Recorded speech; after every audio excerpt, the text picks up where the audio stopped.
hanya karena orang yang ingin belajar tadi ya, semangat belajar, semangat belajar yang dipunyai kita sebagai orang desa itu kan, kalau kondisi kepepet ya, ini Prof. Agus, ini ada Prof. Agus Rubianto ini kita biasanya kalau terpepet itu belajar terus. Nah, saya sebagai orang gunung ya sudah biasa hidup keras, sekarang juga harus, ternyata setelah mempelajari gunung api juga bisa keras juga.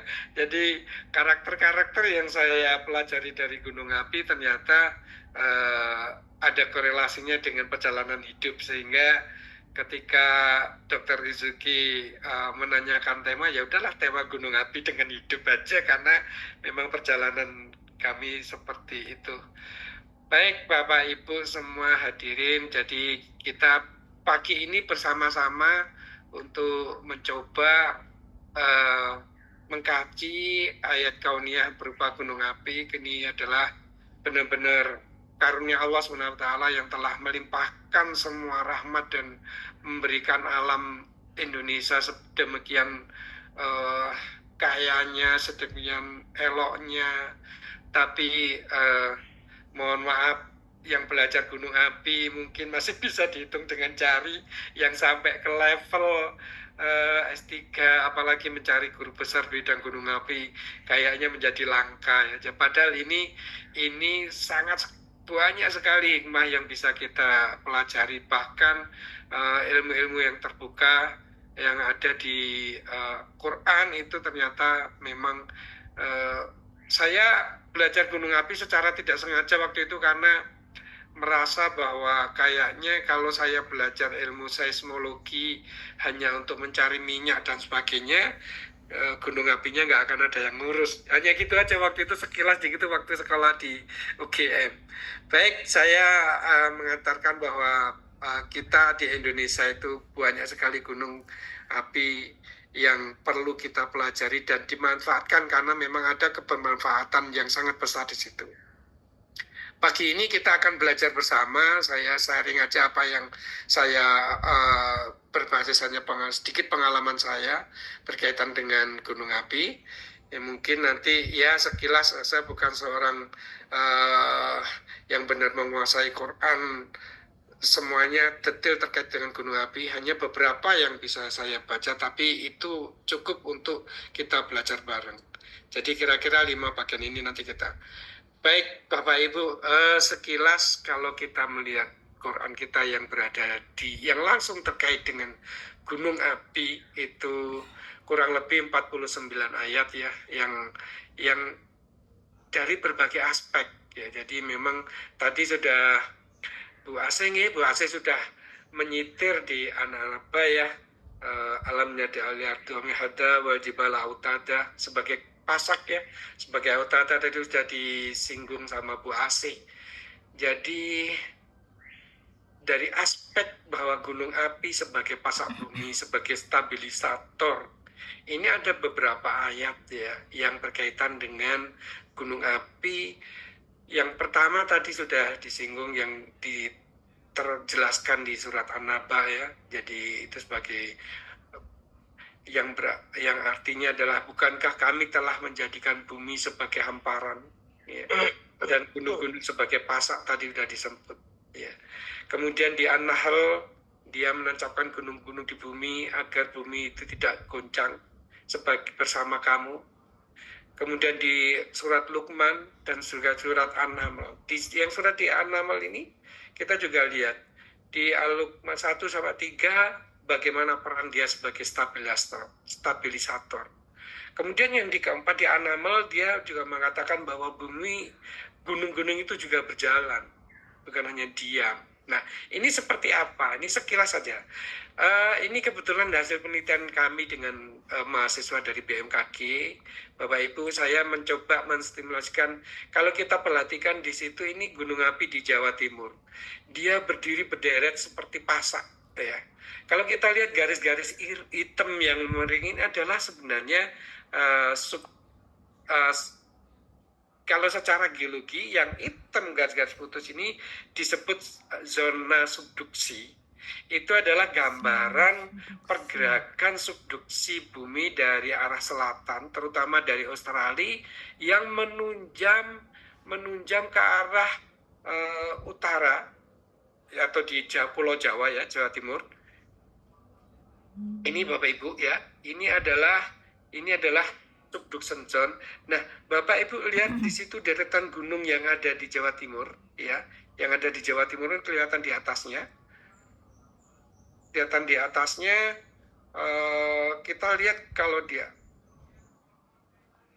Kemudian itu ada pasak, itu adalah sebenarnya kantong-kantong magma, atau namanya itu adalah jalur magma yang ada di situ, itu turun sampai bumi hampir mendekati subduction zone. Nah, ini bisa digambarkan bahwa dia itu sebenarnya merupakan suatu,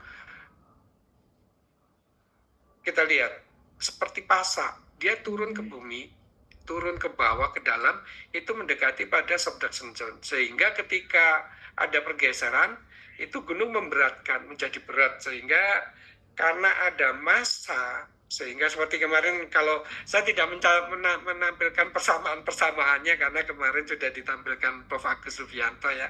Ini Bapak Ibu kita lihat, di atas ada bagian yang menonjol, kemudian ke bawah juga ada dalam. Nah, inilah yang disebut dengan pasak. Nah, kemudian tadi ada pergerakan lempeng tadi yang dijelaskan di Annamel, itulah yang membuat gunung-gunung itu juga berjalan. Jadi ada pasak tapi dia juga berjalan. Ini ya, ini dari simulasi ya Bapak Ibu ya. Nah, kemudian kalau kondisi real kita lihat di sini. Ini pasaknya mulai naik ya. Coba dilihat di Gunung Kelut itu dulu ada air danau di tahun 2007. Kemudian di 2007 sampai 2014 itu tumbuh naik, sehingga dikatakan gunung itu tumbuh ya. Bukan hanya jalan, tapi dia juga tumbuh ke atas. Ya. Kemudian dia lenyap lagi di 2014, hilang lagi. Jadi dinamika peristiwa geologi seperti ini menjadi pelajaran yang sangat bagus untuk kita. Bagaimana perubahan dinamika seperti itu ada. Ini kemudian kalau itu, nah ini adalah bagaimana mereka berproses. Kita lihat muncul dari dalam ya, yang sebelumnya berupa danau, dia sudah menjadi anak gunung. Ini adalah tumbuh dan berjalan. Jadi memang bumi alam itu telah tumbuh dan berjalan. Nah, kenapa mereka tumbuh dan berjalan? Ini saya analogikan karena kita punya nafas. Ini mungkin nanti Dr. Uzuki mungkin kalau Dr. Uzuki mungkin familiar dengan denyut nadi, kemudian tremor dan sebagainya. Di sini juga ada namanya tremor vulkanik. Ini denyut nadinya gunung api. Ada banyak ya macamnya. Ini ketika ciri khas ketika banyak tremor seperti ini, apalagi yang kontinus di paling bawah sendiri, itu adalah menandakan itu gunung mau meletus. Ya, gunung mau meletus, sudah ada desakan dari dalam. Jadi seakan sesek, napasnya itu sudah mau sesek ke atas, itu mencirikan gunung mau meletus. Nah ini kalau kita punya nafas itu hanya satu atau macam aja jenis sinyalnya. Kalau di gunung api itu ada macam-macam jenis sinyalnya. Ada sinyal tipe A, B, C, ada FT, ada explosion, ada HTB, HYB, LP. Ada sekitar kurang lebih 16 jenis nafas gunung api. Ini yang disebut kalau bahasa ilmiahnya adalah volcanic seismic ya, seismik gunung api atau gempa gunung api. Kalau gempa tektonik hanya satu macam. Kalau gempa gunung api bisa sampai bermacam-macam karena ada dinamika perubahan tadi yang kalau di tubuh kita yang kemarin digambarkan oleh Prof. Agus Rubianto itu adalah Navier-Stokes equation atau persamaan mekanika fluida dan sebagainya. Nah ini mekanika fluidanya di dalam perut gunung api, bukan di perut abdomen manusia. Ya, sinyalnya beda-beda. Nah, ini juga karakter gunung api yang berbeda, sehingga ternyata gunung api yang kita lihat diam, kita pandang indah dan sebagainya itu di dalamnya juga bergejolak.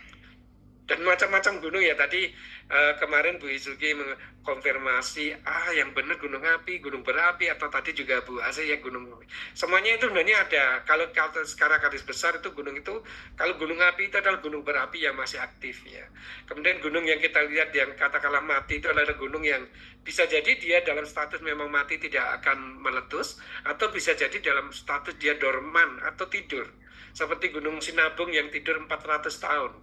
Tapi dia sudah bangun sekarang dan nggak tidur-tidur. Itu ya. Baik, kemudian berikutnya di Quran klaster yang berikutnya, bagaimana gunung itu dijelaskan, beberapa surat menjelaskan bahwa gunung itu juga sebagai sumber kehidupan. Kalau dia tadi gunung berfungsi sebagai pasak dan stabilisator untuk bumi dan sebagainya, bagaimana pergerakannya tadi kelihatan, bagaimana nanti gelombang laut dan sebagainya, karena daratan dengan laut kan banyak lautnya. Kalau nggak kokoh ya akan katut ya. Nah kemudian fungsi yang kedua atau surat-surat di Al-Quran yang kedua itu menjelaskan beberapa gunung yang berfungsi sebagai sumber kehidupan. Ya, ini bisa dicerminkan seperti di An-Nahl ya, ayat 68-69. Dan Tuhanmu mewahyukan kepada lebah. Ini tadi ada yang ada lebah ya. Buatlah sarang di bukit-bukit, di pohon-pohon kayu, dan di tempat-tempat yang dibuat manusia. Ya, kita lihat jenis lebah, ada lebah di hutan. Nah, hutan itu ada di gunung-gunung dan sebagainya. Mereka tempat hidup dan sebagainya.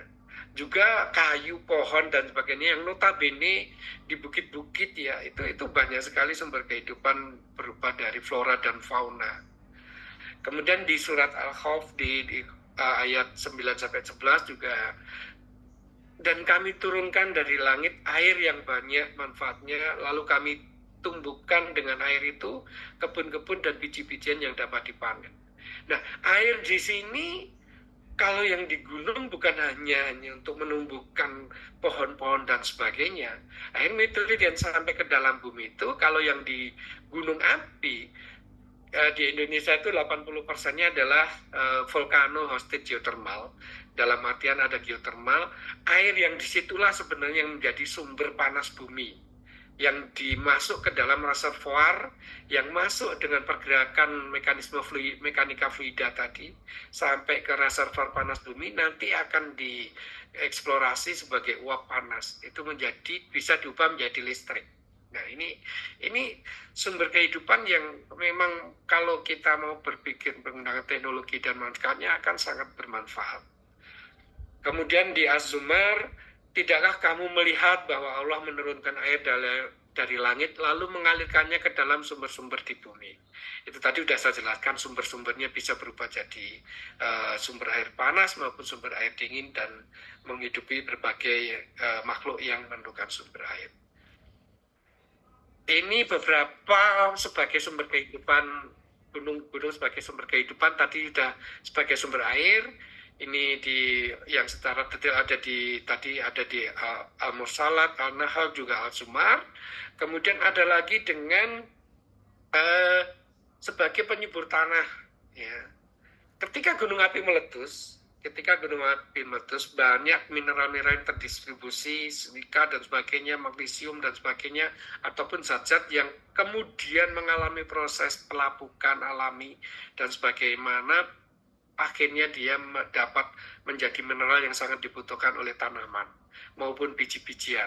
Ya, jadi semuanya ini memang benar-benar karunia Allah yang bisa memuntahkan letusan gunung api yang mengandung banyak sekali mineral ya, sehingga bisa di gunung-gunung itu, di hutan itu sangat subur tumbuh berbagai macam jenis tanaman ya. Kemudian gunung sebagai sumber kehidupan itu bisa menjadi habitat dari keanekaragaman hayati. Indonesia mempunyai salah satu negeri dengan kekayaan hayati yang paling besar di dunia, salah satunya, selain Brasil dan tentunya beberapa di Amerika juga. Nah ini yang menyatakan bahwa itu sebagai tempat habitat itu tadi, ini berkali-kali kita lihat An-Nahl ya, tadi tumbuhnya pohon-pohon di bukit, kemudian juga beberapa hal ya yang berkaitan dengan kayu, juga tempat-tempat yang dibuat manusia. Sekarang ada namanya Shinrin-yoku atau tempat-tempat di gunung yang digunakan untuk menghirup oksigen. Jadi tempat penangkapan oksigen di gunung-gunung di hutan itu menjadi tempat tujuan wisata alami. Kemudian relevansinya adalah banyak sekali plasma nutfah yang tinggal di gunung-gunung, di hutan-hutan sebagai spesies endemik di kita ya. Juga satwa dan flora liar yang ada di sana. Nah, perjalanan saya mendaki beberapa gunung itu, kita menemukan memang berbagai beragam flora dan fauna yang dikaruniakan Allah di bumi Nusantara kita ini. Kemudian sebagai sumber energi dan mineral. Kalau yang pertama tadi sumber air, kemudian tempat habitat ya, kemudian ini ada sumber energi dan mineral. Nah, energinya banyak sekali. Bukan hanya geothermal tadi yang menggunakan proses, ada biomasa. Dan ini saya temukan di daerah Ijen itu dari sejak zaman 1894 ada pabrik kopi di sana dengan dibakar dengan bahan bakar biomasa atau kayu bakar. Ini mereka hanya tinggal ngambil langsung digunakan. Belum mengolah geotermalnya, belum mengolah beberapa sampah organik dan sebagainya yang dikonversi menjadi energi dan sebagainya. Mineral di sana banyak sekali. Biasanya mineral-mineral itu mulai dari mineral batuan yang ya seperti di Tulungagung, ya di Tulungagung itu banyak mineral-mineral galian C dan sebagainya yang bisa dieksplorasi untuk sebagai sumber kehidupan masyarakat. Termasuk belerang di Ijen, juga di Arjuna Welirang itu juga menjadi sumber kehidupan beberapa orang penambang di sana. Nah ini ya, di surat Al-Hadid ya, dan kami turunkan besi yang banyak manfaatnya bagi manusia. Bapak Ibu mungkin ada satu kali viral ya, mungkin gunung api yang mengeluarkan emas ya, emas dalam butiran kecil-kecil tapi di daerah kutub selatan ini. Jadi ini besi, jadi memang mineral. Jadi karena memang gunung itu adalah ujung dari kompornya bumi di daerah Sabdak Senjon, kemudian di daerah dapur magma. Nah puncaknya ada di atas itu di gunung api yang di atas itu.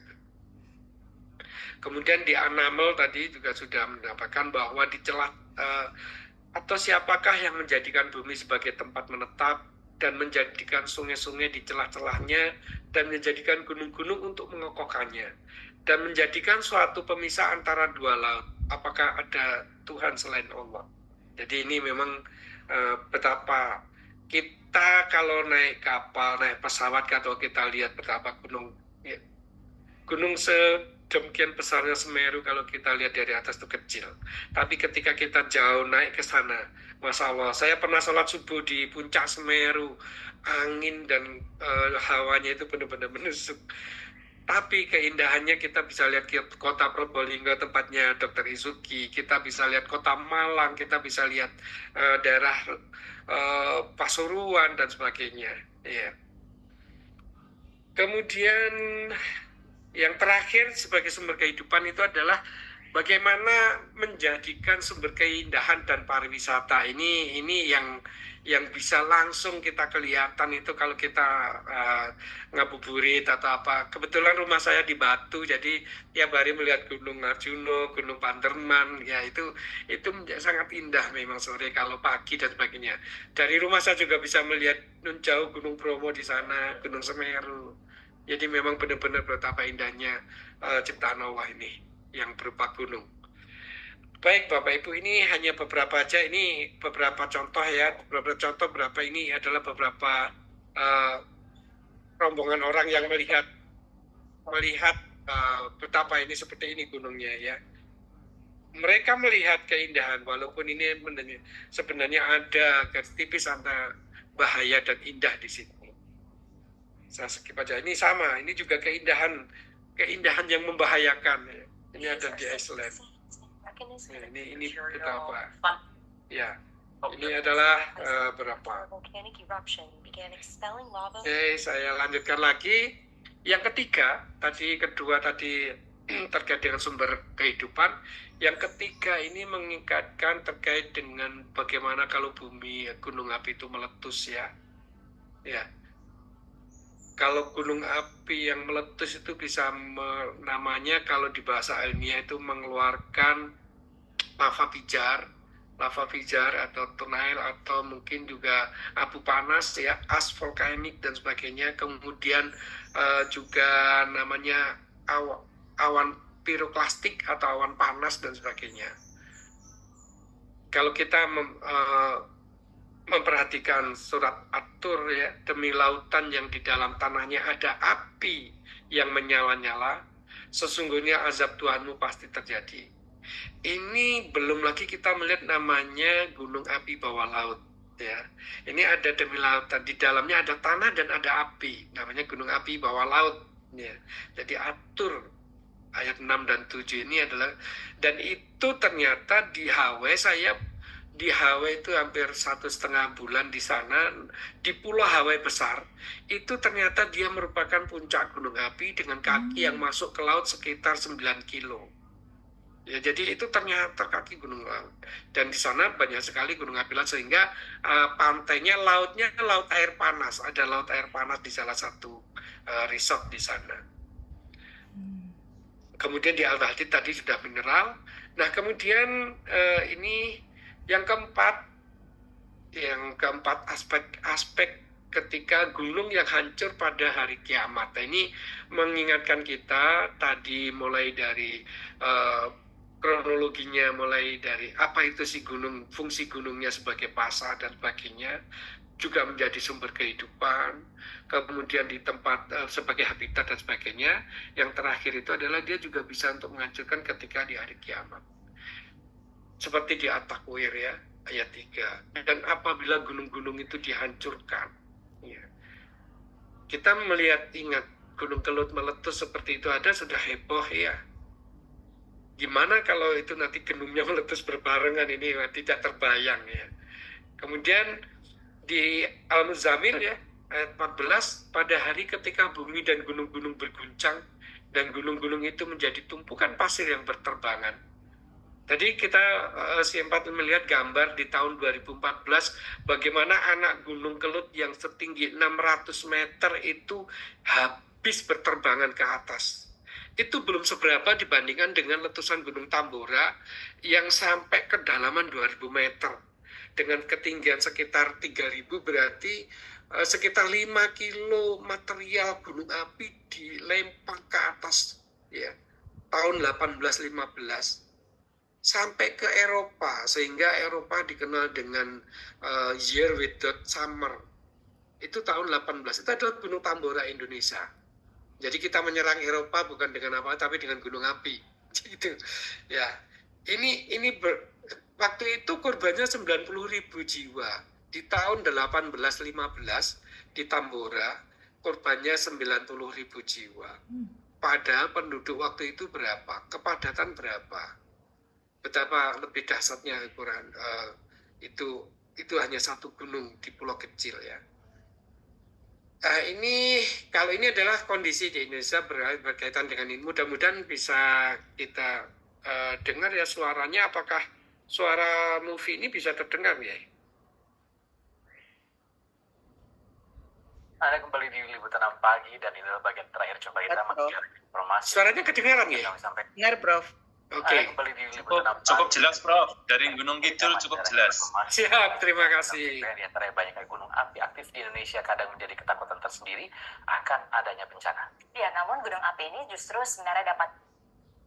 Tadi sudah dijelaskan di Al-Quran bahwa gunung api itu menjadi sumber kehidupan dan juga sumber bahaya. Tadi juga di TV tadi dia sampaikan sebagai sumber bahaya, tapi juga bisa dimanfaatkan. Nah, inilah kekayaan kita yang saya katakan.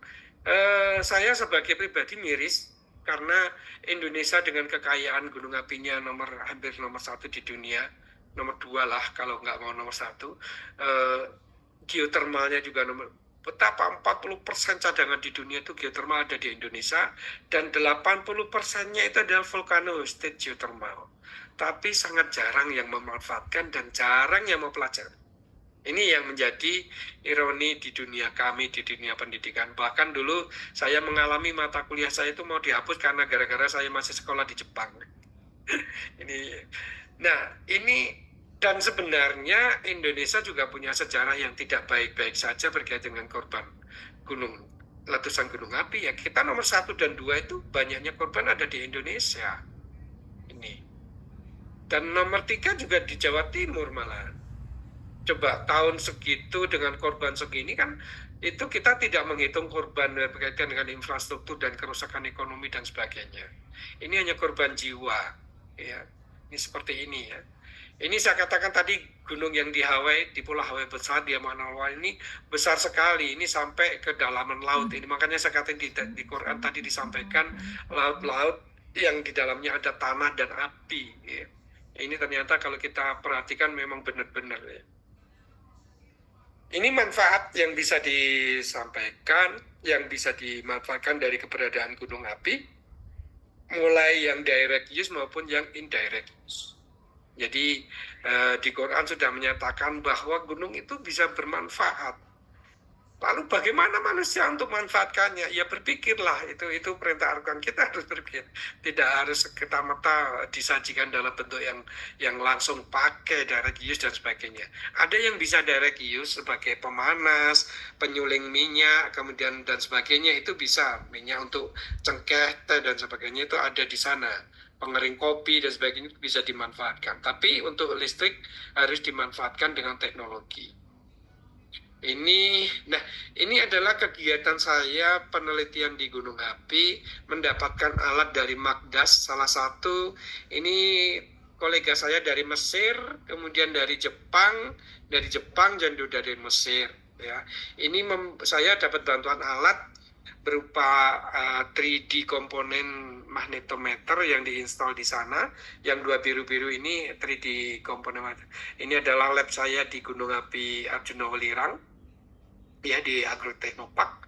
Nah, ini adalah kondisi puncak yang di sana ada belerang ya, masih mati ya. Ini saya Bapak Ibu, ini yang jarang dipantau bagi bapak-bapak yang Bapak Ibu yang tinggal di Jawa Timur nggih. Nah, terus ini ada yang tidak terpantau oleh awam atau umum, tapi saya memantaunya berkaitan dengan aktivitas Gunung Arjuna Welirang. Ini memang di Agustus kemarin ini adalah letusan kecil sebenarnya, tapi dari jauh dari kelihatan ini kalau dari jauh kelihatan seperti api. Ini ternyata ini adalah gas ya, jadi gas belerang yang seperti ini menjadi yang saya katakan ini dari dalam bumi ya, dari perut bumi yang keluar ya. Ini kekayaan mineral yang bisa ini biasanya biasa untuk kosmetik dan sebagainya bisa. Ini mungkin Dokter Rizky tahu juga terkait dengan khasiat belerang dan sebagainya. Sekarang berkembang, dan kemarin saya sempat diskusi dengan staf ahli Menkes ya, Pak Prof Laksono, itu akan dengan memanfaatkan geothermal untuk healthy wellness ya, untuk wellness. Nah ini denyutnya di Gunung Arjuna Welirang ini adalah penelitian saya sejak tahun 2018. Ini adalah sudah mulai ada denyut nadinya di Gunung Arjuna Welirang. Saya teliti sampai sekarang. Insya Allah Maret ini juga dengan data satelit juga kita teliti juga di situ. Jadi hubungan panas bumi, hubungan panas permukaan dan sebagainya kita teliti di sini. Dan insya Allah Maret nanti ini adalah yang sudah terpasang, yang sudah tereksplor secara internasional dengan Kyushu University. Ini adalah contoh nafas yang kita deteksi. Kalau Bu Dokter Yuzuki mungkin pakai stetoskop, saya pakai alat-alat ini dokter. Ya, jadi alat-alat ini untuk mendeteksi denyut nadinya gunung api dan juga bumi. Juga atmosferik, kita coba melihat sinyal-sinyal atmosfer. Ya. Ini atmosferik, dan ini insya Allah tanggal 13 saya ada tamu lagi dari Nagoya City University, membawa alat lagi dan dipasang di Gunung Cangar lagi, di stasiun saya lagi, di lab saya lagi, dan itu adalah gratis. Jadi dari Jepang, karena saya alumni Jepang, banyak koneksi dengan Jepang. Ini yang kita pasang lalu di sana. Ini yang akan datang Maret 2025, ini tanggal 13 insya Allah datang sampai tanggal 17 kita nginstall alat baru lagi. Ini kemarin sore, alhamdulillah ini saya kemarin sore alatnya sudah datang, dan pagi ini nanti setelah pengajian ini saya meluncur ke Arjuna Welirang, ke lab untuk loading barang-barang yang akan diinstal nanti di tanggal 13. Ini adalah beberapa alat yang sebenarnya kalau dikonversikan mahal, cuman ini adalah bantuan dari Jepang yang akan saya loadingkan di sana. Bapak Ibu, ilmu itu tidak ada habisnya kalau kita pelajari. Saya masih insya Allah masih semangat untuk belajar gunung api, walaupun perlu banyak teman sebenarnya, sehingga saya mencantumkan di sini adalah multidisiplin dan interdisciplinary untuk future work. Sehingga saya sudah memulai global collaboration di Gunung Api Arjuna Welirang. Di situ banyak kolega saya dari berbagai negara, dan juga beberapa mahasiswa, bahkan secara nasional maupun internasional, akan kita ajak bersama untuk manfaatkan dan monitoring Gunung Api Arjuna Welirang, sehingga ini kita bisa benar-benar bisa manfaatkan dan juga bisa memantau bagaimana potensi bahayanya. Ini adalah perjalanan dari lab saya bisa langsung ke pos 3, saya jalan dengan membuat jalur baru sampai ke puncak. Ini Prof. Agus Rubianto, ini kalau ke sini kita jalan. Kalau kemarin sama Prof. Imam Robandi, saya cuma diajak sampai ke Brakseng. Brakseng itu di si bawah, ini dekatnya lab. Iya, ini Prof. Imam ini kalau ada, monggo kalau mau. Ini adalah pilot project saya untuk mengembangkan area di daerah Arjuna Welirang untuk sebagai global collaboration ya. Ini di situ ada riset area, ada nanti tidak tahu ada glamping area sudah jadi, sekarang ke depan mungkin akan untuk edutourism center. Nah, Bapak Ibu yang belum ini ada resistansi masyarakat karena sisa buangan air disuntikan ke bumi dengan kedalaman yang jauh dari lapisan aliran air tanah. Air yang terkumpul dalam rekahan di dasar bumi adalah air yang berasal dari hujan yang terjadi di beberapa tempat yang jaraknya dapat mencapai puluhan kilometer dari lokasi pemanfaatan panas bumi. Setelah melalui perjalanan yang dapat mencapai puluhan tahun lamanya, air hujan tersebut akan sampai di lokasi pemanfaatan panas bumi. Limbah. Bapak Ibu, bagaimana tadi Quran sudah menjelaskan banyak sekali dilimpahkan air dan sebagainya. Bagaimana proses perjalanan air di situ? Tadi di sini sudah dijelaskan bahwa air yang untuk geothermal itu pada kedalaman sangat dalam, itu di kedalaman 1.600 ke atas ya. Ini sebenarnya justru kalau geothermal itu dimanfaatkan, kemudian ada namanya sumur produksi dan sumur injeksi. Ketika banyak sumur injeksi di sini, Bapak Ibu, ini konsepnya justru akan mengurangi panas yang tersimpan di gunung api. Sehingga panas laten yang semestinya akan bisa mendorong gunung api menjadi letusan gunung api, itu dimanfaatkan untuk memanaskan air. Kalau airnya tidak diambil, tidak dipanaskan, dia akan mengumpul di sana sebagai energi laten. Tapi begitu kita drilling, kita ambil, itu akan menjadi sirkulasi, menjadi open loop atau closing loop untuk menghasilkan energi panas bumi. Nah, ini sebenarnya konsep ini justru eksplorasi panas bumi yang di volcano hosted geothermal itu sebagai teknologi ataupun pemanfaatan sekaligus mitigasi gunung api. Yang ini perlu disosialisasikan ke banyak masyarakat, dan saya sampai sekarang insya Allah masih semangat untuk memulai pendidikan bukan hanya ke masyarakat umum, bahkan saya mulai dari TK. Ya, dari TK saya sudah mulai ngajar sampai ke perguruan tinggi. Nah, Bapak Ibu, yang terakhir, bagian terakhir mungkin masih sudah jam 6, terakhir sekilas saja. Ketika kita belajar di gunung api, karena ada perubahan sifat karakter gunung api, dalam satu gunung api itu bisa berubah-ubah karakternya. Tapi kalau kita lihat, simbol dari gunung api itu menjadi suatu keteguhan dan kesabaran. Bagaimana kokohnya gunung api itu menandakan kita harus kuat tegar menghadapi berbagai macam cobaan dan sebagainya. Dan bagaimana gunung api itu berjalan, dia dengan kecepatan ke jalan itu hanya 6 cm per tahun, itu adalah menandakan kita harus sabar dan sebagainya. Kemudian kita melihat bagaimana perjalanan Kelut tadi, mulai dari hening dia bersifat tenang sebagai air danau dan sebagainya, tapi kemudian dia bisa meredam sebagai sumber kehidupan di sana. Ya, menjadi bagaimana kemudian ketika Kelut itu meletus, dia menjadi simbol kemarahan ya dan sebagainya.